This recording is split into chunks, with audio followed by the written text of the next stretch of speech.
So today we approach a topic called postmodern jazz. We talk a little bit about the term postmodernism.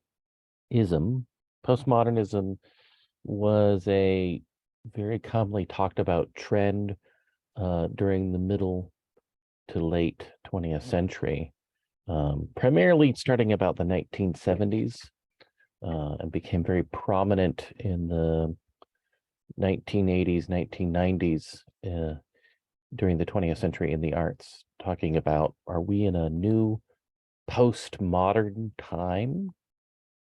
And the concept of postmodernism in the arts in general was a time where people questioned, can we do anything new anymore?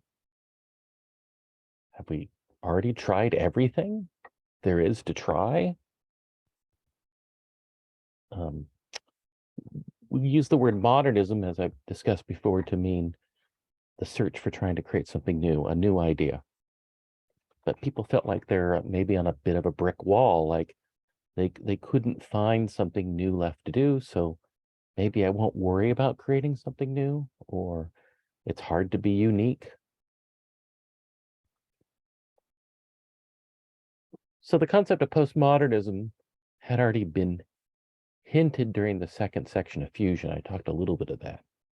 So instead of being focused on creating new genres, in the latter part of the 20th century, artists and musicians began to look back to older styles for inspiration. In classical music, this included trends such as neo-romanticism and aspects of eclecticism. In popular music, references to older styles, i.e. the 1950s rockabilly style, became very, very popular in the late 20th century again. And the use of pre-recorded digital samples from the past began to form roots of songwriting. We saw this with the digital age, and we'll talk about this in an upcoming lecture, in fact. In jazz, this trend actually took place even at the start of modern jazz as a reaction to the creation of bebop. Louis Armstrong famously had some very derogatory words for what he called jazz. Wasn't a very nice thing, not about what he called jazz, but what he thought was an insult to jazz. Starting in the 1950s, there were many revivals of older jazz, such as revivals of Dixieland jazz, often called trad jazz or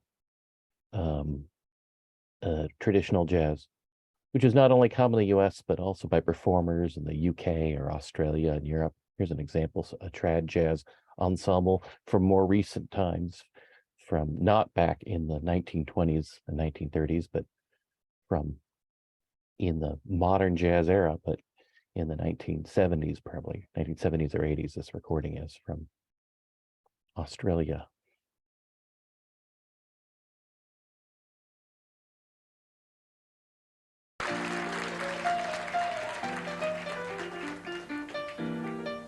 Banjo.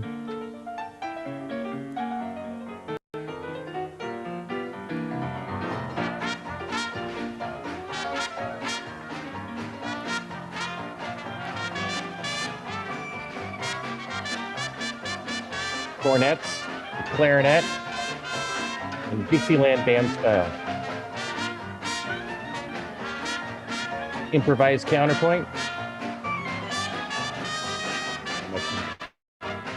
Style of Dixieland jazz that we heard before. And get rid of some of my tabs here.